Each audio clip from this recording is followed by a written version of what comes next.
Je, unajua adui mkubwa wa maendeleo yako binafsi, ndoa, biashara, mahusiano, urafiki, kiroho na katika kila nyanja ya maisha yako sio shetani peke yake? Adui mkubwa wa maendeleo yako ni kirusi kinachoitwa ubinafsi. Kirusi kinachoitwa ubinafsi. Na leo ndani ya Patakatifu Media tunakwenda kuona jinsi Biblia inavyotoa suluhisho ya adui huyu mbaya, kirusi ubinafsi, katika somo la mwongozo wa kujifunza maandiko matakatifu. Wiki hii tunakwenda kuunganisha vipande vilivyovunjika kwenye maisha yako kupitia silaha maarufu inayoitwa unyenyekevu. Unyenyekevu. Nitakuonyesha kwa nini silaha ya unyenyekevu ni silaha ya siri ambayo huwa inamshusha Mungu kwa wepesi sana watu wanapoamua kuingia katika mfumo huu wa kuwa wanyenyekevu. Nataka nikutie moyo tu ya kwamba Biblia ina kila suluhisho la kila unachopitia, na ndani ya Biblia ni hakika Mungu ana nguvu. Baba, ninakushukuru kwa mtoto wako, yuko tayari kupokea neno lako. Basi liweke ndani yangu katika viwango vya juu sana, na mpe uelewa wa kuelewa, na mimi pamoja na yeye somo la leo likatubadilishe kabisa katika maisha yetu, kwa jina la Yesu, amen. Tunaangalia kitabu cha Wafilipi 2:8. Kitabu cha Wafilipi 2 mstari wa kwanza mpaka wa 11. Sasa tuna pointi zipatazo 3 kubwa za muhimu na za msingi. Kabla sijaanza kutirisha moja baada ya nyingine, naomba nikupe muhtasari mfupi. Kwa nini Wafilipi 2:1 mpaka 11? Wafilipi hii 2:1 mpaka 4 tunaita sehemu ya kwanza ya Wafilipi 2. Inazungumzia jinsi inatupa kanuni ya kuwekeza kwenye maisha yetu. Inaitwa kanuni ya ubinafsi na kutanguliza wengine. Sasa Biblia naipenda kwa sababu haiwezi kukupa mzigo bila kukupa mfano na jinsi ya kufanyia kazi ulete matokeo kwenye maisha yako. Mstari wa 5 mpaka wa 9 hivi au 8 unaonyesha mfano wa Yesu kwa namna ambavyo alinyenyekea, akatupa kitu ambacho tunaweza ukakitumia kama reference ya jinsi ya kunyenyekea. Na unaposoma ile 10 mpaka 11 inaonyesha ushindi mkubwa kama matokeo ya mtu kuwa mnyenyekevu na kumtanguliza Mungu kwenye maisha yake. Kuna vitu vizuri sana, usipange kuvikosa. Ni vitu ambavyo vitakujenga sana katika somo la wiki hii. Bila kupoteza muda, pointi yetu ya kwanza inasema dawa ya ubinafsi. Biblia inatoa suluhisho ambalo linaitwa ni dawa ya ubinafsi. Katika kitabu cha Wafilipi 2 mstari wa 3 mpaka wa 4 anasema, msitende neno lolote kwa kushindana wala kwa majivuno, bali kwa unyenyekevu. Kila mtu na amhesabu mwenzake kuwa bora kuliko yeye. Mstari wa 4, kila mtu asiangalie mambo yake yeye mwenyewe, bali kila mtu aangalie mambo ya wengine. Sasa hii ni kanuni au ni dawa ambayo inatolewa na Yesu, kwamba msitende jambo lolote kwa mashindano. Unajua kuna aina 2 za watu duniani. Kuna watu ambao ni watu wenye creative mind na watu ambao ni competitive mind. Akili yao inafikiria kushindana, kuzidi. Yaani yeye anafikiria kushindana na kumzidi mtu fulani, anajilinganisha, nyumba, ana nyumba, na mimi nishindane nipate nyumba. Lakini ana gari, ana mke, na mimi nioe. Watu wa mashindano, utaki kuzidiwa. Lakini watu ambao wenye creative mind ambao tunakwenda kuiangalia kidogo kwa leo ni wale ambao wao wanaangalia hivi, Mungu amenipa nini ndani yangu, hiki kitu nikifanye katika ubora wa juu kiniletee matokeo. Kwa huyu mtu hashindani. Na kwa nini hashindani? Hashindani na mtu yote, na hatupaswi kushinda mtu kwa sababu anajua ya kwamba kile ambacho Mungu amekiweka ndani yake akikifanyia kazi, maono ambayo Mungu amemfunulia ya kujenga nyumba, kununua gari kwa mfano, kuanza ibada, kuwa mtu wa maombi, na maono ambayo yamemletea matokeo makubwa kwenye maisha yake, anajua kutoka katika moyo wake kabisa hayapo kwa mtu mwingine yoyote. Lakini mtu huyu anawaheshimu kweli watu wengine wote kwa hadhi zao na vyeo vyao na utajiri wao na kupungukiwa kwao, kwa sababu anajua hata wao hivyo hivyo. Huyo Mungu aliyempa yeye hivyo ambavyo anavifanya sasa, amewapa na wao. Wenda ni uvivu, kuto kujitambua, au ni kwa sababu ya roho hii ya competitive spirit, roho ya kupata kama mashindano na mapambano, ndio maana hawajitambui kama wanapewa vitu na Mungu. Kwa hiyo leo Yesu anakwenda kutupa kitu kizuri sana. Anakwenda kutupatia kanuni za maisha. Sasa dawa, ili uamini kwamba imefanya kazi, lazima angalau tuone mfano wa mtu ambaye aliitumia ikampa matokeo. Unasikia mtu wanasema vidonda vya tumbo havina dawa, lakini mtu mwingine anauza dawa, anakuambia mimi hii dawa nimeivumbua na imeponya watu wengi, nipe ushahidi. Anakuambia mpigie mtu fulani. Ule mtu fulani anaonyesha namna alivyokuwa kabla na baada na jinsi ilivyomsaidia. Sasa hata sisi tunapewa dawa, alafu chini huko tunakwenda kuangalia jinsi hiyo dawa ilivyofanya kazi kupitia Yesu, alafu na sisi tunaichukua kwenye maisha yetu, na unaona badiliko kubwa sana kwenye maisha yako. Unyenyekevu wa kweli. Kuna watu wanafanya ule unasema unyenyekevu wa uongo, yani unyenyekevu wa kijinga. Sikiza sasa hapa. Unyenyekevu wa kweli sio kujidharau na kujiona haufai, yani hopelessness inaweza ikawa blended kama ni unyenyekevu, kumbe umekuwa ni hopeless. Utumii ulivyopewa na Mungu, huwezi kusema hapana, pole. Hiki sicho ambacho Yesu alikileta. Sikiliza sasa. Unyenyekevu wa kweli sio kujidharau na kujiona haufai, sio kujishusha, bali ni kujishusha ili wainue wasionacho. Kuna wakati unaweza ukashuka ili uweze kuwafikia ambao hawako kwenye viwango ambavyo wewe upo. Hiki ndio tunaita unyenyekevu wa kweli. Sasa kwa nini anawaandikia Wafilipi huu ujumbe? Ni wakati ambapo idea za kipagani zilikuwa zimeingia mpaka makanisani wakati huu wa kitabu cha Wafilipi. Kwa mujibu wa tamaduni za Kigiriki na classical understandings na literatures na makablasha na maandishi ya zamani ya Kigiriki, yanaonyesha neno lilotumika hapa low mindedness, kuwa na kujishusha, ilikuwa ni kama kumwambia mtu ajishushe ni tusi kwa Mgiriki. Maana kwa Mgiriki mtu aliye bora ni yule anayejiinua, anayejitangaza, anayejiboost hata kwa asivyo navyo. Hiyo ndio ilikuwa utu. Alafu mtu wa duni, maskini, mjinga ndio alikuwa na tabia mambo ya kujishusha haya.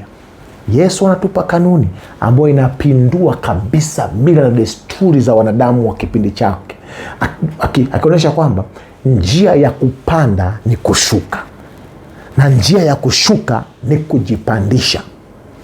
Na hii kanuni kanisa linashangaa kwa sababu ni vitu ambavyo ndio maisha yao. Kanisa limejaa mashindano, kanisa limejaa kupondana, kanisa liko limejaa majivuno, na ilidhaniwa huo ndio ucha Mungu, ndio Ukristo. Mungu anaupindua ndani ya kanisa kwa kuwapa kanuni hii ambayo nataka nikutie moyo na nikuhakikishie, ni kutoe wasiwasi ukiapply, ukiweka live kwenye maisha yako, utaanza kuona matokeo ya haraka sana. Moja ya jambo ambalo linaweza likita matokeo ya haraka sana kwako ni kitu kinaitwa unyenyekevu.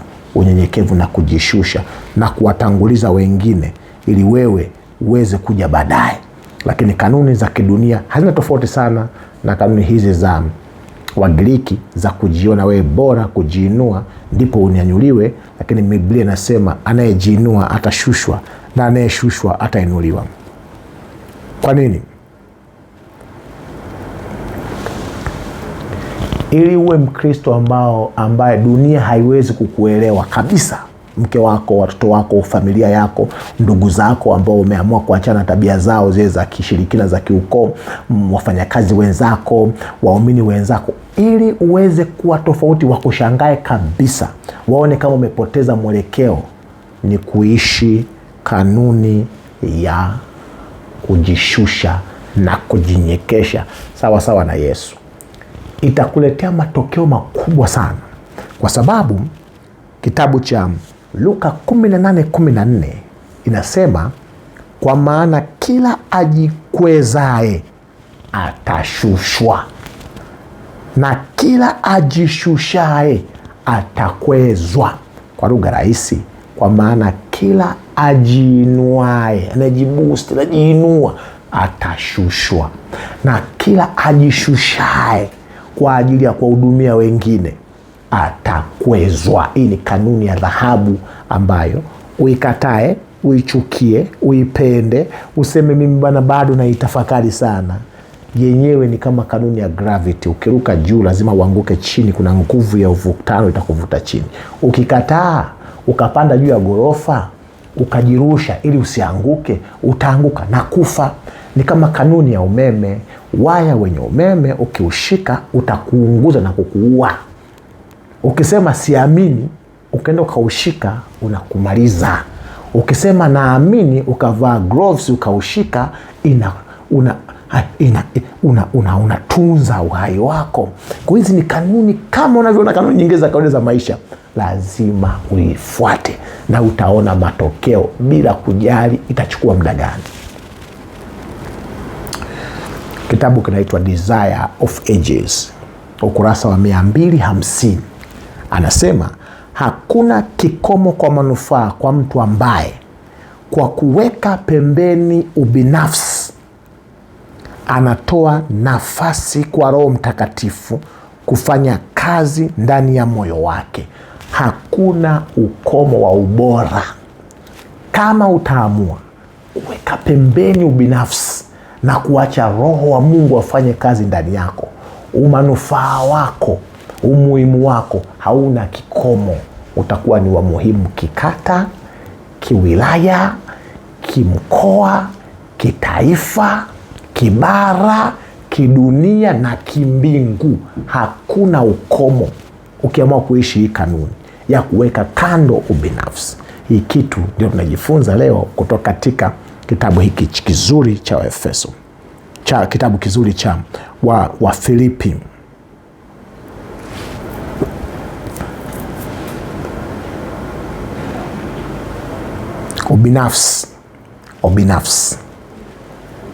Ubinafsi ni breki inaweka ukomo wa baraka zako. Kuna kipindi ulikuwa mnyenyekevu sana, uko na baraka za Mungu zinakuja.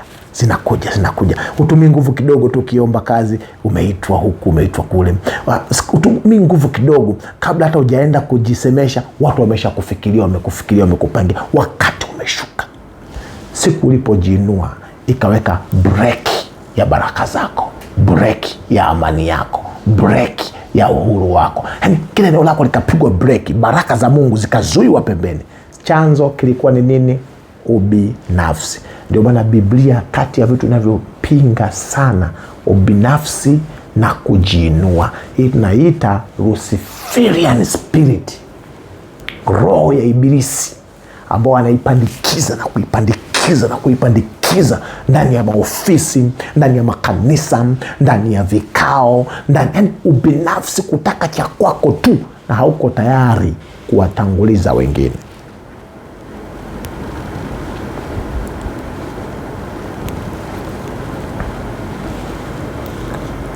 Umoja mahali popote, umoja hauji kwa sababu tuna akili zinazofanana. Umoja unakuja mahali popote kwa sababu kuna moyo wa kushuka. Kiburi kinajenga kuta kati ya mtu na mtu. Kujishusha na unyenyekevu kunajenga madaraja.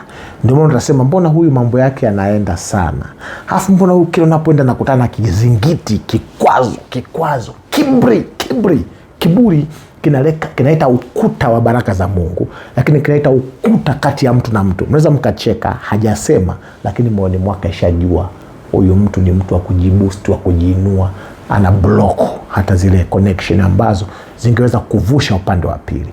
Lakini unyenyekevu na kujishusha unakuwa ni daraja linalokuunganisha kutoka point A kwenda point B, ya duni kwenda kwenye ubora.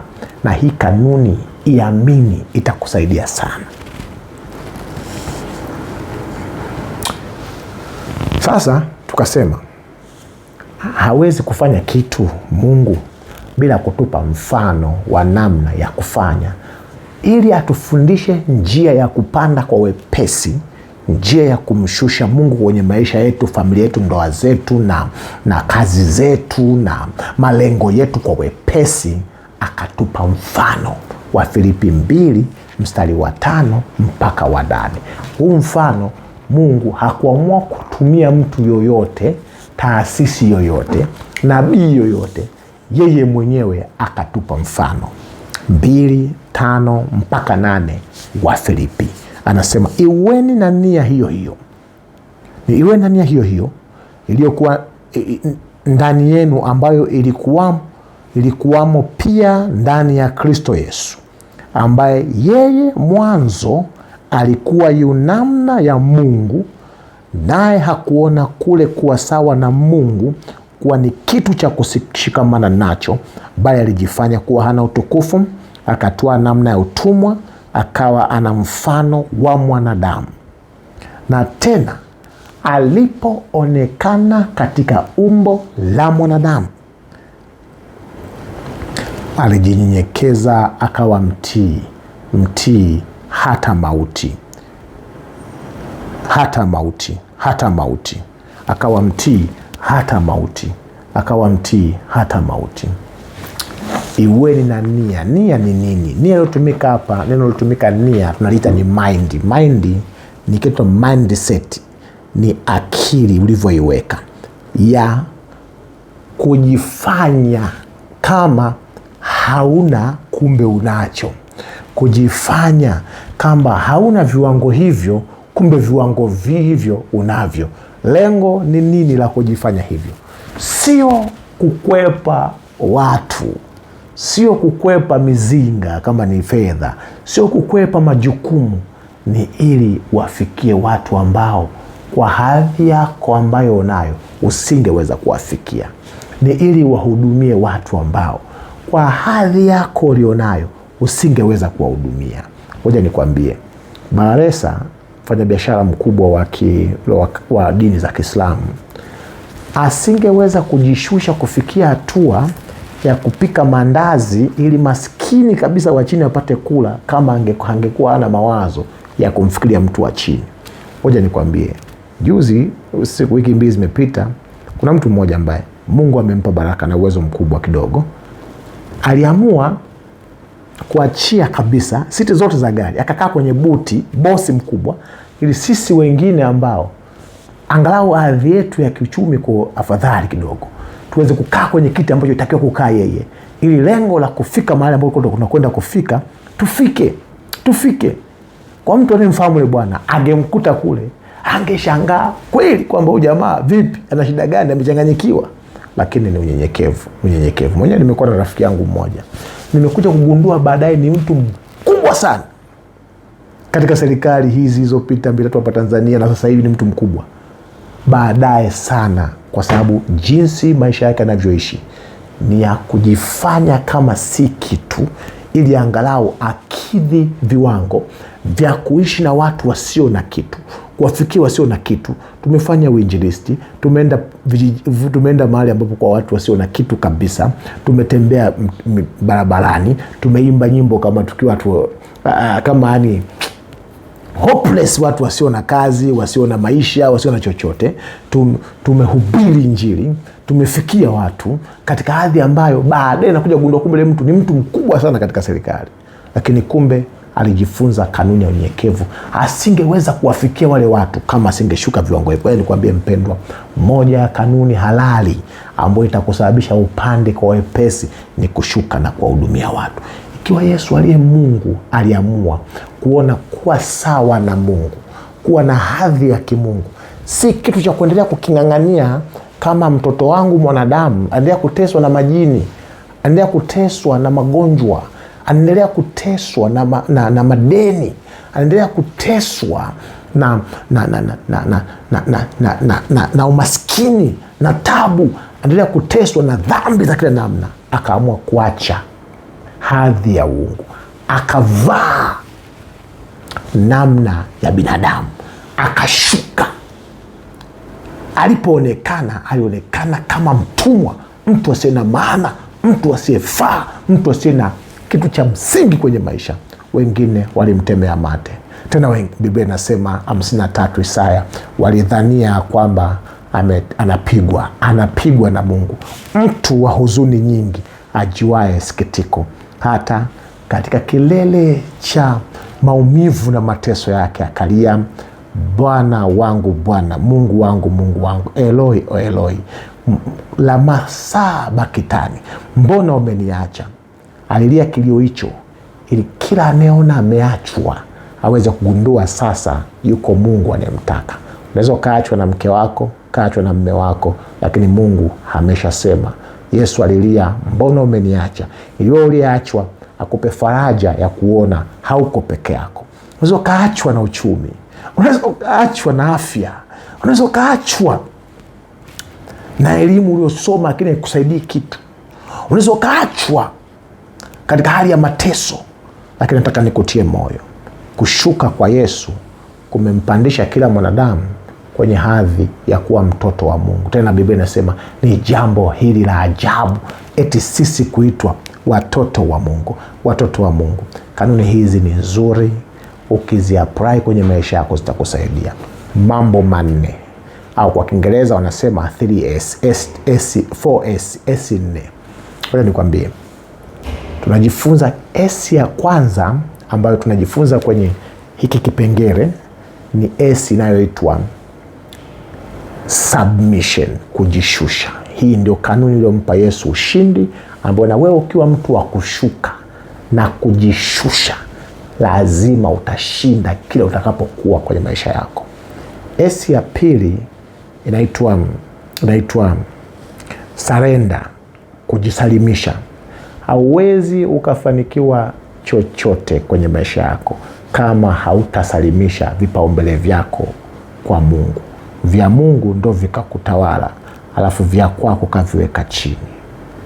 S ya tatu inaitwa ni serve, tumika. Moja ya ishara ya unyenyekevu kabisa ni kutumika. Hebu tumika kwa Mungu. Hebu tumika kwa Mungu. Hebu tumika kwa Mungu. Toa muda wako kwa ajili ya wasio na muda. Toa chakula chako kwa ajili ya wasio na chakula. Mtumikie Mungu. Mimi naweza nikawa nafanya hapo, naweza kufu jamaa anaongea, naweza nikawa katika mazingira magumu kabisa, sina muda wa kumtumikia Mungu, lakini Roho ananiambia tumika katika mazingira kama hayo, na mtumikia Mungu kwa ajili yako na kwa ajili ya watu ambao wanataka kupata hizo habari njema. Kuna kipindi nimewahi kuwa mahali ambapo kijijini kabisa, hakuna network, kuna fisi wanaweza kukukuta kwenye mapori, lakini muda ambao nimepanga kusema nitamfanyia Mungu kitu fulani, natoka napanda juu ya kichuguu, napanda juu ya mti ili nipate network nzuri ya kushare kitu fulani hivi kwa ajili ya watu fulani kwenye magrupu ya WhatsApp wakati huo. Kwa nini? Kutumika sio asili yetu. Asili yetu ni kujiinua. Ili uweze kutumikia watu wengi lazima ujishushe. Ili ofisi yako iseme kwa kweli hapa tumepata bosi, lazima ujishushe.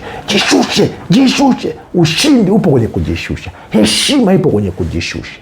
Kutukuzwa kupo katika kujishusha, na utawafikia watu wengi. Lakini jambo S ile ya 4 na ya mwisho kwenye hizi S zetu 4 ambazo tunajifunza katika hii wa Filipi 2 mstari wa 5 mpaka wa 8 inaitwa safa au teseka. Yesu aliteseka kwa ajili ya watu. Katika maisha kuna wakati itakubidi uteseke, si kwa sababu hauna uwezo, bali ni kwa sababu una uwezo. Yawezekana maisha yako yote ni maisha ya raha, watembea kwenye magari yenye viyoyozi, una mabodyguard, una nini, lakini kuna wakati itakubidi uteseke, ufikie hata watu walio vijijini kabisa, mahali ambako gari haifiki, lazima utembee kwa mguu, upande maumivu kidogo ili uweze kuwafikia watu hao. Shuka ili wafikie watu. Kuna watu ili wafikie. Kuna watu ili wapate huduma ya vitu ambavyo Mungu ameviweka ndani yako. Inabidi uteseke kidogo. Yesu ili atuokoe alijitesa. Atapita katika maisha ya raha wakati wote.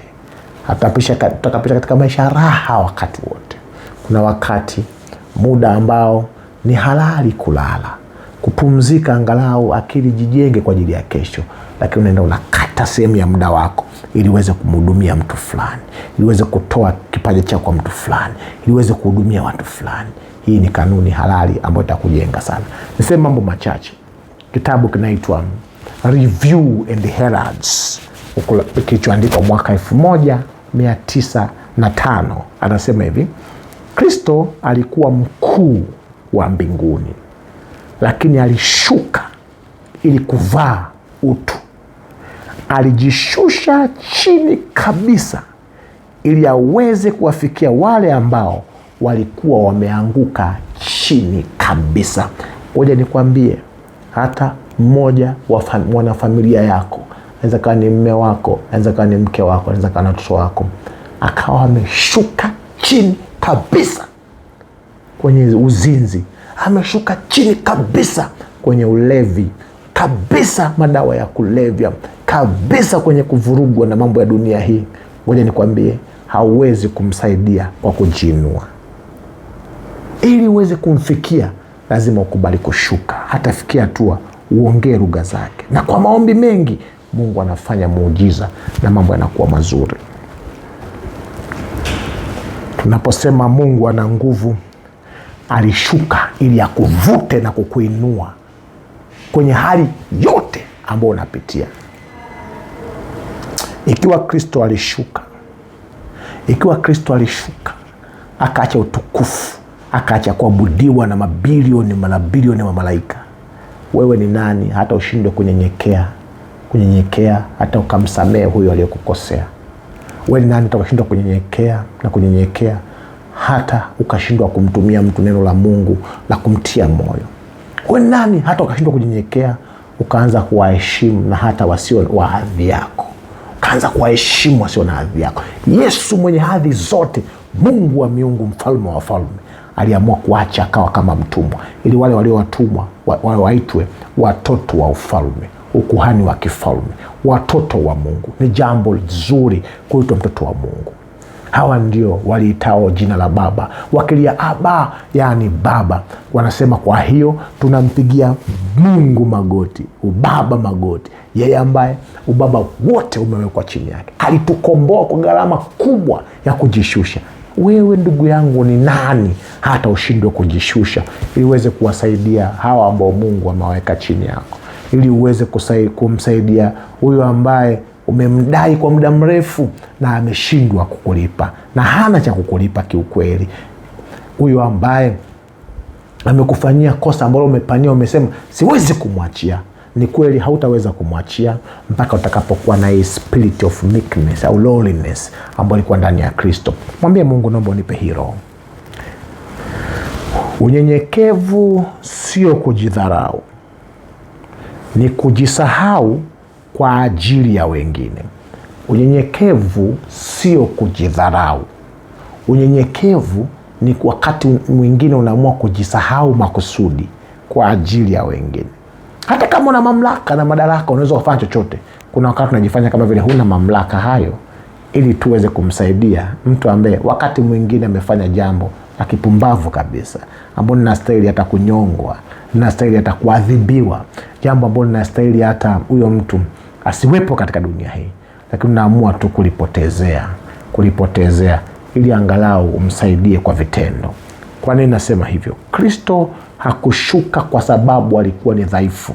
Dunia imekuwa programmed na shetani kuona unyenyekevu ni udhaifu, lakini Mungu mwenye nguvu alipoamua kushuka kwa namna ya Kristo, alishuka si kwa sababu alikuwa ni dhaifu, alishuka kwa sababu alikuwa na nguvu za kutosha hata za kubeba dhambi zetu tuliokuwa tumeshuka chini kabisa. Mtu yoyote anayenyenyekea ni ishara ana nguvu za kutosha za kuwafikia hata wasiofikiwa. Jishushe, Mungu anainua. Hii kanuni, hii ni suluhisho la matatizo mengi kwenye maisha yako. Jambo la mwisho, matokeo. Nachoipendea Biblia, haiwezi kukupa kitu cha kufanya bila kukupa matokeo yake kama utakifanya. Wafilipi 2:9-11 anasema hivi, kwa hiyo baada ya nini? Yesu kujishusha vile, Mungu alimuadhimisha mno, akamkirimia jina lile lipitalo kila jina, ili kwa jina la Yesu kila goti lipigwe, la vitu vya mbinguni na la duniani na chini ya nchi, na kila ulimi hadi wa shetani ukiri ya kuwa Yesu Kristo ni Bwana, kwa utukufu wa Mungu Baba. Kila kanuni ambayo Mungu ameitoa kwenye maandiko matakatifu ina matokeo. Bahati mbaya sana, nasikitika sana kusema, watu wengi sana wanapenda matokeo lakini hawako tayari kufuata kanuni za Mungu. Moja ya kanuni yenye matokeo ambayo ni extraordinary results, matokeo sio ya kawaida, ni kanuni ya kujishusha. Hii ilitoweka kwenye kanisa la Efeso licha ya mazuri waliokuwa nayo. Hata Paulo anawaombea, anasema hayo mazuri yenu yazidi. Anawakumbusha ndani yao kuna mashindano, kuna kujivuna, kuna kujiinua, na imekuwa sababu ya kufungwa kwa baraka nyingi ndani ya familia nyingi ndani ya kanisa hilo. Tunajifunza nini hapa? Unyenyekevu ni mzizi wa fadhili zote za Kristo. Yaani kama unataka chochote kutoka kwa Mungu, ili mzizi wa kupokelea virutubisho vya baraka za Mungu unaitwa unyenyekevu, kujishusha. Unajua hata uombe kwa sababu ni kiburi. Unalala bila kuomba kwa sababu una kiburi. Unaamka kwenda kazini bila kuomba kwa sababu una kiburi. Unaamini unaweza ukaenda ukarudi tu. Unapokea mishahara, tulipi zaka na sadaka kwa sababu ya kiburi. Unashindwa kupigia watu simu na kuwasalimia, ni kiburi kwa sababu hutaki kujishusha. Kesi nyingi ulizonazo na magomvi mengi ya familia, uifi, baba mkwe, mkoo, mama mkwe, si ukoo, ndugu, shangazi, mjomba, ni kwa sababu ya viburi. Na kiburi ni blockage, ni kitu kinachofunga fadhili za Mungu. Mungu hawezi kuwatumia wote wanaojitukuza wenyewe. Hata kama nasema natumika na Mungu, kuna watu wanatumika na Mungu lakini wamejaa masifa, kujitukuza, kujiinua, kutaka wao watambulike kuliko Yesu. Biblia inasema watu hao wamekataliwa kwenye mambo ya imani. Ni kujipendekeza tu kwa mambo ya Mungu, lakini tayari Mungu afanye kazi na watu wanaojiinua, wanaotaka wao ndo waongezeke, halafu Mungu apungue. Jina lake liwe kubwa kuliko jina la Yesu. Shukurani kwa Mungu hazisemwi sana, ila unajitajataja wewe. Mungu mtu huyo afanye naye kazi. Kiburi kinashusha, unyenyekevu unainua. Nataka niseme nini hapa? Pointi ya mwisho, manuscript release ya 1894 anasema Unyenyekevu ni mzizi wa fadhili zote za Kristo. Mungu hawezi kuwatumia wale wanaojijaza wenyewe, bali wale wanaojiona wadogo mbele zake. Yohana Mbatizaji, Biblia inasema hakujawahi kuwa na mtu mkubwa mwanadamu aliyezaliwa ukiacha Yesu zaidi ya Yohana Mbatizaji, lakini ndio aliyesema, naomba nilegeze gidamu kamba za viatu vyako. Ndiye aliyesema, mimi ni mshenga tu Bwana Yesu, kazi yangu mimi ni kuunganisha wewe na wafuasi wako, kama mmepatana utumishi wangu mimi hauna maana. Ndiye aliyesema mimi nipungue, wewe Kristo uongezeke. Mimi umaarufu wangu ufe, umaarufu wa Kristo ufanikiwe. Si mimi bali Kristo apate sifa. Si mimi bali Kristo ndiye anayefundisha, ndiye anayeponya, ndiye anayeokoa, ndiye anayebariki. Mtu wa namna hiyo, ukisema kutoka moyoni kwa vitendo na maneno, umefungua makubwa ya Mungu. Ndio yule ambaye Yesu alisema, mtafanya mambo makubwa kuliko mimi. Kwa nini miujiza na matendo makubwa ya Mungu yamepotea kanisani, imebaki maigizo? Badala ya miujiza unaletewa ushuhuda, lakini tukio lenyewe hauwezi kuliona. Unaona mtu amebeba baiskeli kwamba alikuwa mlemavu, sasa ni mzima. Amekuwa mzima saa ngapi utakao uone? Kwa nini unaforce vitu vizuri vya Mungu? Kwa sababu tumekataa kushuka. Ukishuka, Mungu anapanda kwenye kila eneo la maisha yako, na matokeo yanakuwa ni mepesi na haraka. Njia ya kwenda juu ni kwenda chini.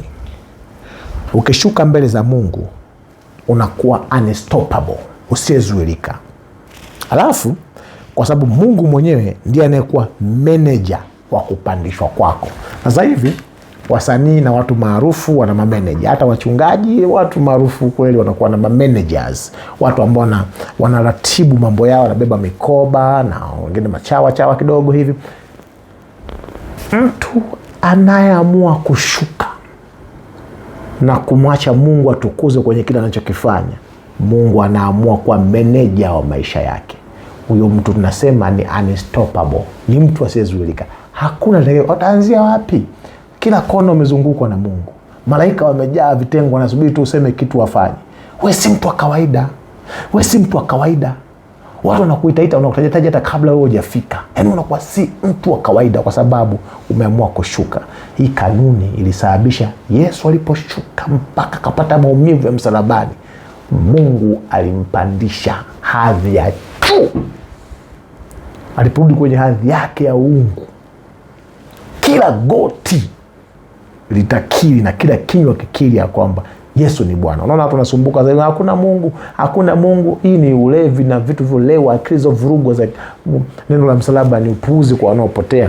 Ni mambo ya Kigiriki haya, dhana za kinadharia ambazo Biblia inasema wote watakiri ya kwamba Yesu ndiye Kristo, Yesu ndiye Bwana, Yesu ndiye Mungu. Kwa kukiri ili waokolewe, na wengine watakiri ili wapate adhabu ya milele. Wewe unachagua nini leo? Ndugu yangu, somo la mwongozo wa Biblia wiki hii sio kitu cha nadharia. Naomba nikutoe kwenye hii concept. Si kitu cha nadharia, ni vitendo.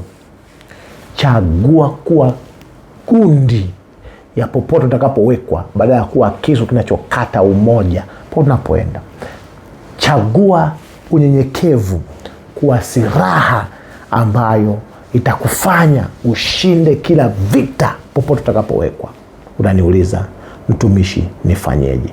Nami nikuulize, je, umejifunza nini leo? Je, umeamua na wewe kuwa miongoni mwa watu ambao wamejifunza? Nilipojifunza mambo nikagundua na viburi vingi. Maisha yangu yamejaa viburi. Nikasema, Mungu niokoe, nisaidie. Je, na wewe unasema, hata mimi Mungu nimejaa viburi, nisaidie Bwana? Na miongoni mwa dhambi ambayo itapeleka watu wengi motoni ni kiburi. Maana kiburi, sija kusikia mtu anatubu. Mimi katika kutubu na kusikiaga watu wanatubu, baba nitubu, niwe na kiburi. Kiburi ni kitu cha kujificha sana, ndio maana adui anakitumia. Je, na wewe unasema, nimeangalia maisha yangu, nimeona mara nyingi nataka mimi ndo nijitukuze, nimegundua nimekuwa sishuki. Nimegundua kuna baraka nyingi nimezifungia kwenye maisha yangu kwa sababu ya kuchukia, kutaka mimi nitangulie kabla ya wengine, kwa sababu kama nitazidiwa, nitawaiwa hivi na wahi mwenyewe. Nimekuwa mtu wa fitina hivi ili kuwashusha watu, kuharibu watu. Wakati mwingine nimekuwa nikisema watu vibaya ili mimi nionekane ni bora, lakini leo nimegundua njia ya mimi kuwa bora, njia itakaoachilia mageti na mafuriko ya baraka kwenye maisha yangu ni kuwatanguliza wengine,